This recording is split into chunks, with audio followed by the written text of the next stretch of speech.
আলী রাদিয়াল্লাহু তাআলা আনহু বলেন, আমারানা রাসূলুল্লাহ সাল্লাল্লাহু আলাইহি ওয়াসাল্লাম আন নাস্তাসরিফাল আইনা ওয়াল ওয়াজনা। আল্লাহর নবী আমাদেরকে কুরবানির ব্যাপারে আদেশ করেছেন যে তার কান এবং তার নাক দেখে নিব। তার নাক, তার কান ঠিক আছে কিনা, তার লেজ ঠিক আছে কিনা। বারা ইবনে আযিব রাদিয়াল্লাহু তাআলা আনহু বলেন, সুইলা রাসূলুল্লাহ সাল্লাল্লাহু আলাইহি ওয়াসাল্লাম মা ইউত্তাকা মিনাজ যাহায়া, কুরবানি কিনার ব্যাপারে জরুরি কি বিষয়ে বেঁচে থাকতে হবে, সতর্কতা হতে হবে কুরবানি নেওয়ার ব্যাপারে। ফাসার রাসূলুল্লাহ সাল্লাল্লাহু আলাইহি ওয়াসাল্লাম বিয়াদিহি ওয়াকাল আরবান, আল্লাহ রাসূল হাত দিয়ে দেখিয়ে বললেন, চারটে বিষয়ে সতর্ক হতে হবে, দেখতে হবে ভালোভাবে। এক, আল আরজাও আল বাইয়িনু জালোহা, স্পষ্ট ল্যাংড়া হয় না যেন। দুই, আল আওয়ারাও আল বাইয়িনু আওয়ারোহা, স্পষ্ট কানা হয় না যেন। তিন, অল মারিজা আল বাইয়িনু মারাজোহা, স্পষ্ট রোগা হয় না যেন। চার, অল আজফালাত লাতুনকা, একেবারে হালকা পাতলা চিকন, গায়ে গোস্ত নেই এমন হয় না যেন। এক, স্পষ্ট ল্যাংড়া। দুই, স্পষ্ট কানা। তিন, স্পষ্ট রোগা। চার, হালকা পাতলা চিকন। মোটা তাজা হতে হবে, রোগ মুক্ত হতে হবে, কানা খোড়া ল্যাংড়া থেকে মুক্ত হতে হবে। যদি কিনে নিয়ে এসে দেখেন এগুলো দেখা যাচ্ছে, বিক্রি করে দেন, পরিবর্তন করা যাবে না, এই হিসাব আবার কোথায়? নিখুঁত হতে হবে প্রাণী, এটা একটা জরুরি ব্যাপার কুরবানির ব্যাপারে। এ তো কুরবানি নেকির কাজ, এটা তো গোস্ত খাওয়ার কাজ নয়, এটা জিম্মেদারি নয়। বিবেচনা করেই কুরবানি কেনার চেষ্টা করতে হবে। আল্লাহ আমাদের বোঝার ও আমল করার তৌফিক দান করুক। আল্লাহুম্মা আমিন। আল্লাহুম্মা সাল্লি আলা। 3 নম্বর শর্ত হচ্ছে খুলুহা মিনাল উয়ুব আল মানিয়া মিনাল ইজ্জাহ, কুরবানির পশুতে এমন বাধাসমূহ যেন না থাকে, বা এমন বাধাসমূহ থেকে কুরবানির পশু মুক্ত হইতে হবে যেই বাধাগুলির কোনো একটি বাধা থাকলে সেটা যথেষ্ট নয়, মানে চলবে না বলা হয়েছে নবী করিম সাল্লাল্লাহু আলাইহি ওয়াসাল্লাম হাদিসে। সেগুলি একটি হাদিসে এসছে। হাদিসটা সংক্ষেপে শুনিয়ে দিই। ইবনে আযিব রাদিয়াল্লাহু তাআলা আনহু থেকে বর্ণিত, বলছেন কাল কামাফিনা রাসূলুল্লাহ সাল্লাল্লাহু আলাইহি ওয়াসাল্লাম আমাদের মাঝে দাঁড়ালেন খুতবায়, মানে বক্তব্যে। ফাকাল, বলেন, আরবাউন লা তাজুজু ফিল আদাহি, 4 রকমের কুরবানি জায়েজ নয়। 4 রকমের কুরবানি জায়েজ নয়। আল আওয়ারা আল বাইয়িনু আওয়ারুহা, এমন কানা বা অন্ধ যেটা স্পষ্ট কানা অন্ধ, দেখতেই বোঝা যাচ্ছে যে কানা বা অন্ধ, চোখ বসে গেছে কানা হয়ে বা অন্ধ হয়ে, বা চোখ দেখলে বোঝা যাচ্ছে যে একেবারে অন্ধ বোঝা যাচ্ছে। আল বাইয়িনু আওয়ারুহা ওয়াল মারিদাতু আল বাইয়িনু মারাদুহা, আর এমন রুগ্ন বা রোগী পশু যে স্পষ্ট তার রোগ, দেখলে বোঝা যাচ্ছে যে একেবারে রোগী হয়ে আছে পশু।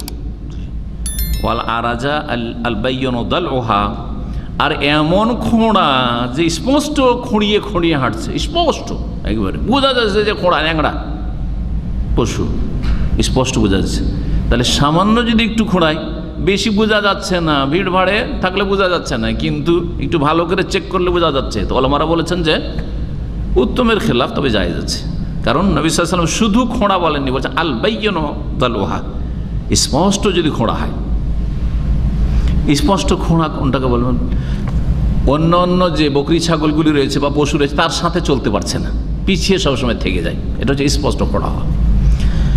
স্পষ্ট রোগী, স্পষ্ট দুর্বল। ওয়াল আজফা আল্লাতি লা তুনকি, আর এমন দুর্বল,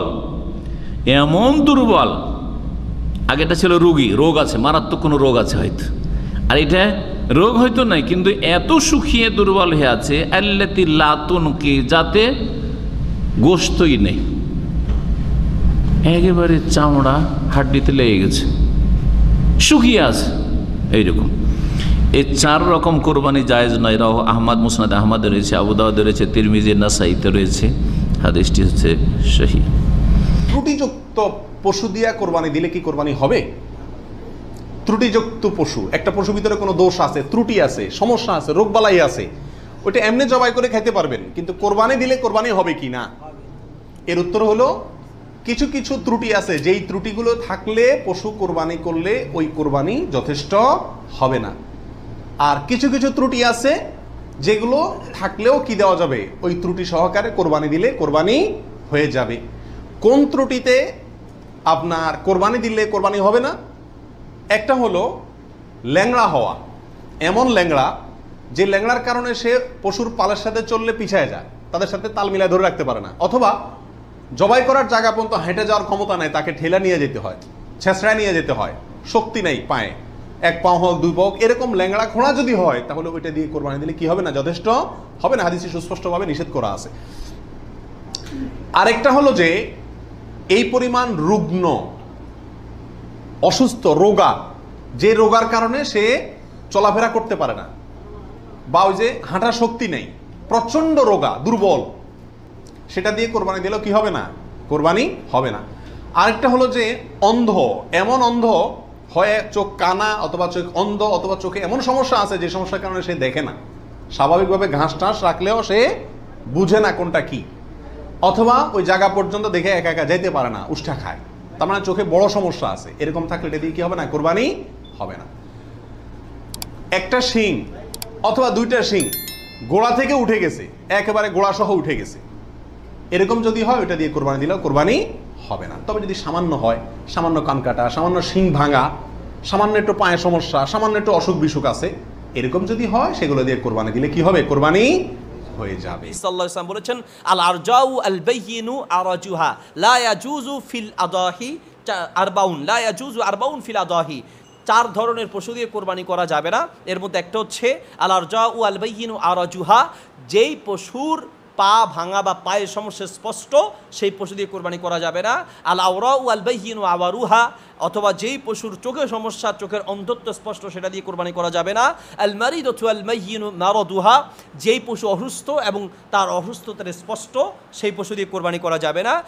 আরেকটি হচ্ছে আল কাসীরাতু আল্লাতী লা তুনকি, এমন জীর্ণ শীর্ণ যে হাঁটতে পারে না, হাড্ডির মজ্জা শুকিয়ে গিয়েছে এরকম, তাহলে পা ভেঙে গেলে সেটা দিয়ে কোরবানি করা যাবে না।